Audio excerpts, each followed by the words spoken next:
So let's talk about salt. Yes, yung ginagamit natin sa pagluluto. Now, for us to understand bakit importante to, we need to go back to Matthew chapter 5 verse 13. Kasi ang sabi ni Kristo sa atin, you are the salt of the earth. But if you lose your flavor, anong kwenta pa? You become good for nothing. No, you have no purpose and you're supposed to be just, thrown out and be trampled under the foot of men. Now, the thing is, before we can understand, ano bang ibig sabihin ng salt? Paano ba to ginagamit? We have to go back sa scripture. We need to know how it is used. Anong purpose nitong mga ito? What does it symbolize every time it is used? Okay? So a couple of things na pag-uusapan natin. Number one, salt is used primarily to seal a covenant. Bakit?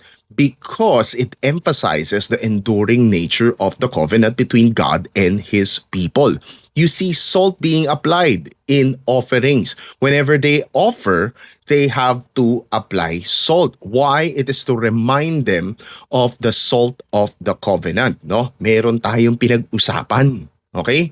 So you see this as well in Numbers chapter 18 verse 19. Now salt is also symbolically representative of purpose and meaning. Bakit? You go to Job chapter 6. Alam naman natin si Job, dumadaan sa katakot-takot na trials. Kinuha ang lahat sa kanya. So hindi niya maintindihan kung ano ang ibig sabihin ng lahat na to. Para ka raw kumakain ng itlog, yung puti ng itlog na walang kalasa-lasa. No? Dapat sana nilagyan ng asin para mas maintindihan mo. Paano mo to sisikmurain? So the idea is, without salt, without meaning, hindi mo kayang sikmurain ang mga pinagdadaanan mo sa buhay, which is true. Right? So it represents the reason behind the things that you are going through. Bakit ako nilikha ng Panginoon?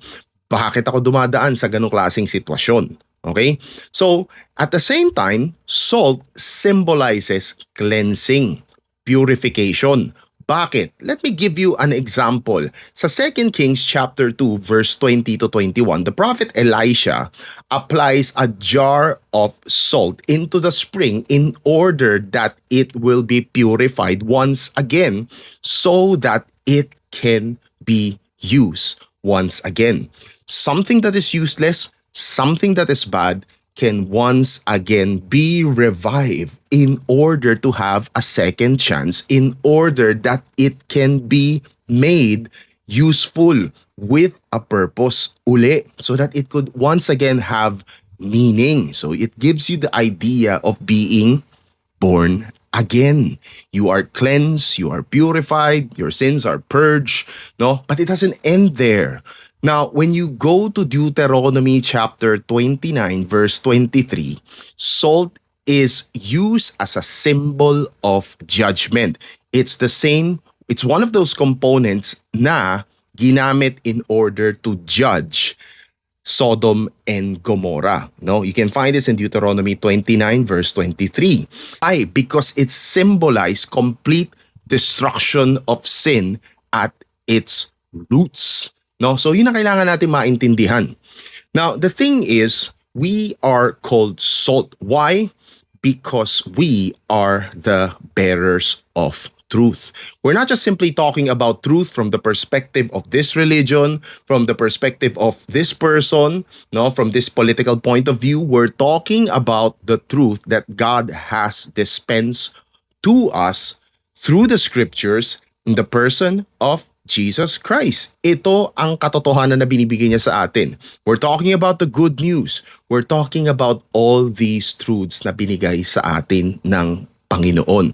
These things, in order for it to be useful, it must be dispensed so that it could carry out its purposes of cleansing, no?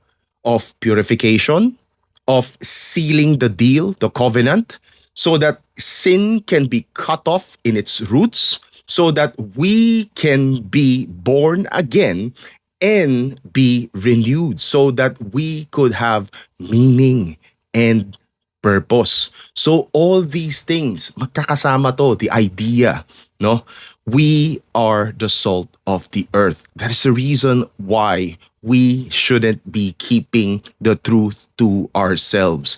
The gospel must be preached. People should know about the truth so that people can be saved. And with that, God bless.